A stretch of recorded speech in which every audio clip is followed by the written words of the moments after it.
આપણી સાથે ખીમત જિલ્લા પંચાયત સીટના ઉમેદવાર રામરાજી રાજગોર છે, એમની સાથે વાત કરીશું. રામરાજી, ચૂંટણી પ્રચારમાં ગામે ગામ જઈ રહ્યા છો, લોકોનો કેવો પ્રતિસાદ મળી રહ્યો છે?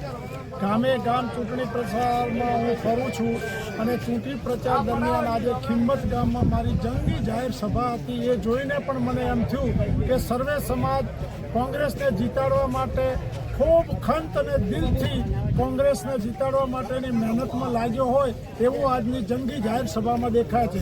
સાથે સાથે લોકો ભાજપથી કંટાળી ગયા છે, મોંઘવારીથી કંટાળ્યા છે, બેકારીથી કંટાળ્યા છે, બેરોજગારીથી કંટાળ્યા છે અને બે બાય બે લોકોને ધમકાવવાનું, ડરાવવાનું અને ન કહેવાની વાતો કરીને મત લેવાની વાતો કરતી ભાજપને જનતા જાકારો આપશે. દરેકનો સમય હોય છે. હવે ભાજપનો સમય પાકી ગયો છે.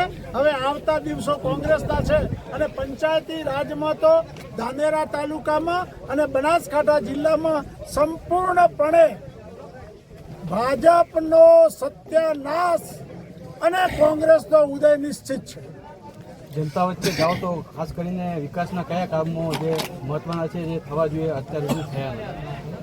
જ્યારે જઉં ત્યારે લોકો મને કહે છે કે અમારા ગામનું નેળિયું બનતું નથી, અમારા ગામનો એક ગામથી જોડતો બીજો ગામ બનતો નથી, નાના નાના રસ્તાઓ અમારા અટવાયેલા પડ્યા છે, ક્યાંક ક્યાંક પાણીની સમસ્યા છે કે અમારા ગામમાં 5-5 દાડે પાણી આવતું નથી, ક્યાંક ડૉક્ટરની અગવડતા છે, ક્યાંક દવાની અગવડતા છે.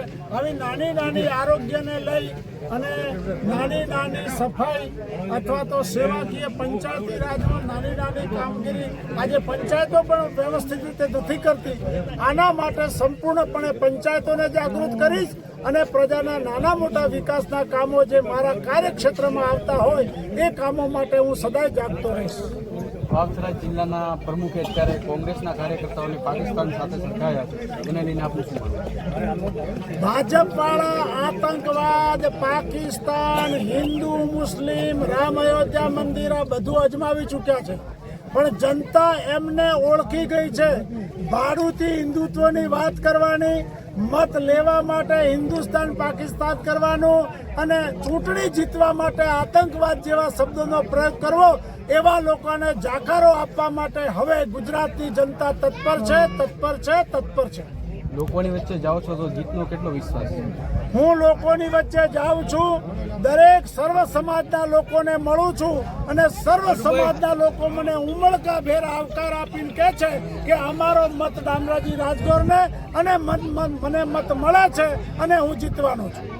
આની સાથે સાથે ધાનેરા તાલુકાની જે જિલ્લા પંચાયત અને તાલુકા પંચાયત અને નગરપાલિકાની ચૂંટણી છે, એમાં કેવું પરિણામની આશા રાખો?